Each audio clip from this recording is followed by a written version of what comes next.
Hey guys, this video is for the 4th and 5th graders so we can finish reading My Teacher is an Alien. And we're going to start on Chapter 12. A couple classes had already read Chapter 12, a couple classes hadn't, so we're just going to start there. And I will be finishing the book over a series of a few different videos so that you can listen to it in small chunks if you want. So here we go. If you will remember, we ended the last chapter with Peter and Susan finding out that Miss Schwartz was being held captive in Brock's home's attic, and that's where we're going to start. Chapter 12, Things Get Weirder. I didn't think it was all that weird when Stacy Benoit called me Saturday morning to see how I was doing. After all, she's my friend, and she did think that I fainted at school the day before. I didn't realize when I was laughing and told her there wasn't anything wrong with me that I was only confirming her worst fears. I didn't figure that out until Monday morning when our class turned into something from the Twilight Zone. Until that point, I had all other things to worry about, like what to do about Miss Schwartz. Since my mother still wouldn't let me get outside, I spent a long time discussing the force field thing with Peter over the phone. He told me he was pretty sure that Miss Schwartz was actually safer inside than if she was walking around on the streets. She probably doesn't like it in there, he said. I know I wouldn't, but nothing's going to hurt her. Well, doesn't she have to eat or go to the bathroom or something? I asked nervously. I could almost see Peter shrug over the telephone. I don't think so, he said. I have a feeling that time is pretty much holding still inside that thing. So unless she had to go to the bathroom when he put her in there, she's probably fine. He paused and then added, Come to think of it, that force field could be a woman's dream. She won't age a bit. Don't be a male chauvinist piglet, I said angrily. This is serious. I know it's serious, snapped Peter, but we can't do anything about it this weekend, unless you know of a time when we can be sure Broxhole won't be there. I suppose you're right, I said. But I thought Miss Schwartz trapped in that force field, and it gnawed away at me for the rest of the day, and all of Sunday, too. I had to get her out of there. I was still stewing about it on Monday, until things got so weird I forgot all about Miss Schwartz for a while. It started with Duncan Dougal, who walked into class carrying the biggest apple I had ever seen in my life. Good morning, Mr. Smith, he said. How are you today? His voice was so syrupy sweet it made me want to throw up. I looked away, and then I looked back so fast I put a crick in my neck. Duncan? I thought in astonishment. The class bully was putting an apple on Mr. Smith's desk, and then he went to his own desk, sat down, and folded his hands neatly in front of him? I squeezed my eyes shut and then opened them again to see if anything would change. But the apple was still there, and Duncan was still sitting at his desk, smiling like a little angel. What was going on here? When I opened my desk, I found a note that said, I think you are the bravest person I have ever met. It was signed, A Friend. Who had it come from, and why? I looked around the room, but the others were all bent over their desks, working busily away. I turned back to my work, trying to figure out what was going on. But even the weird stuff that had happened so far hadn't prepared me for what came next. You pig-faced buffoon! Yelled a familiar voice. Stacy? Stacy Benoit? The girl most likely to be declared a saint while she was still living?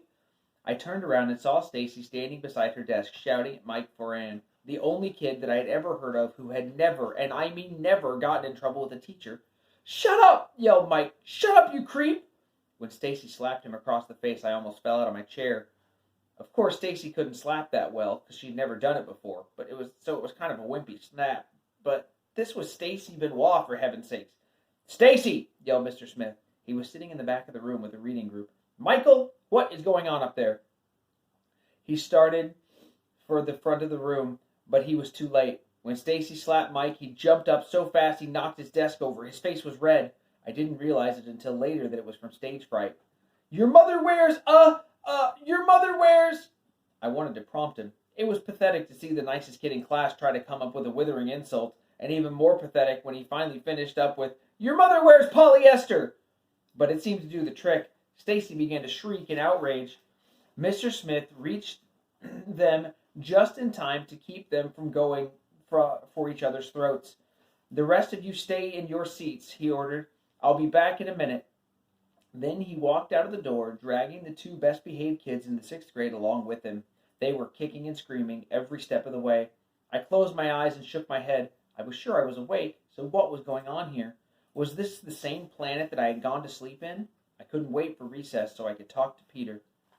Chapter 13. Rumors.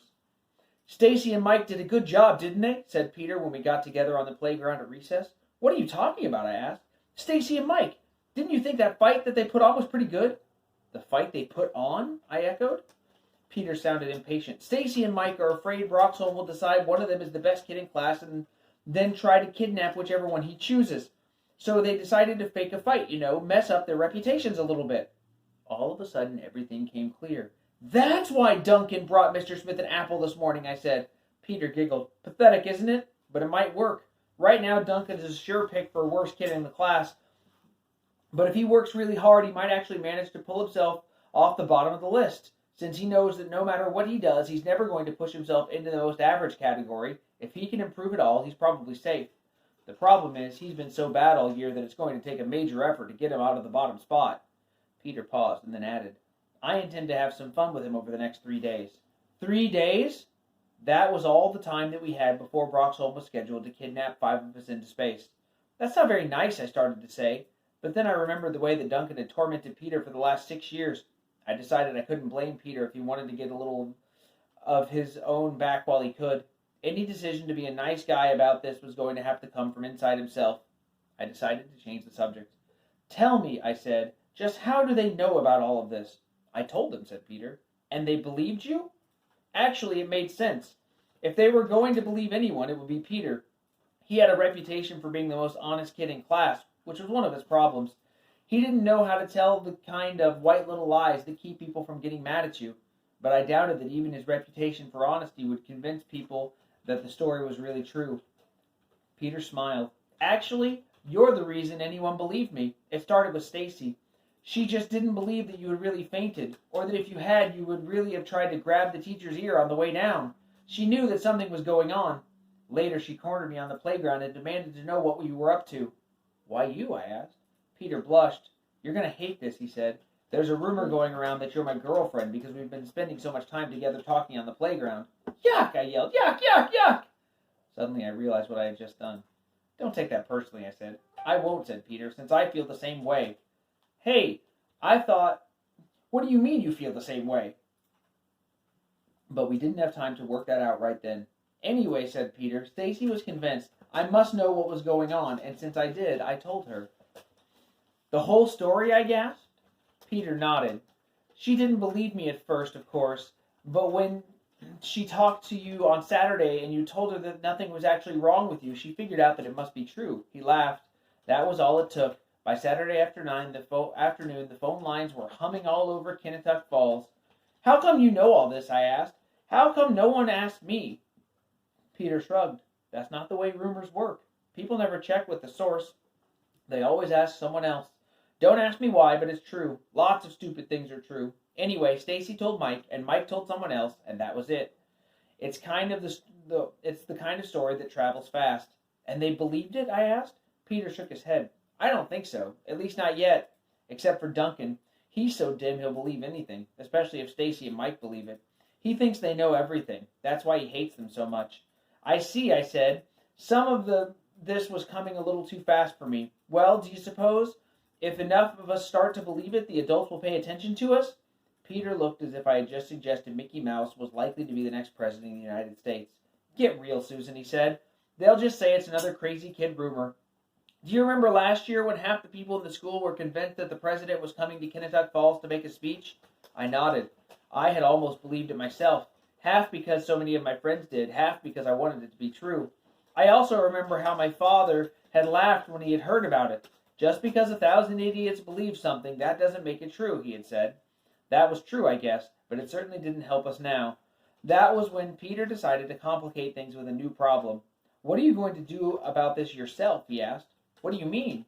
"Well, since one of the things Broxholm's shopping list has been is the best kid in class, if we can't unmask him, you've got a good chance of being picked yourself." That was the best laugh I had in days. "You're nuts," I said.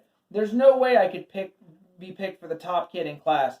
"There is too. It all depends on how he's making his choice. The way I see it, there are 4 of us that might be considered best in class. Stacy, Michael, you, and me." "You're nuts," I said again. "Listen to me. Stacy and Michael are your basic perfect students, but they did just make a good job of taking themselves out of the running. Though, to tell you the truth, I don't think Broxholm would have chosen either of them anyway. They're real bright, but they don't think that much. They believe everything their teacher tells them. I'm not sure Broxholm is bright enough to know that doesn't make a great student." He paused. "Then there's me," he said. "I'm real bright, but I'm not motivated. I'm not very social. You know how it goes. Peter's a good student, but he's not very well-rounded. I hear it every year. That leaves you, Susan. You get good grades, you get along with everyone, you're at all kinds of activities. Let's face it, you may not be the best in any one thing, but when you look at everything together, you make a pretty good pick for the top of the class." I stared at him in horror. "You're not kidding, are you?" He shook his head. All right, we're going to stop this video for here, and we will go on with chapter 14 in the next video. Thanks, guys.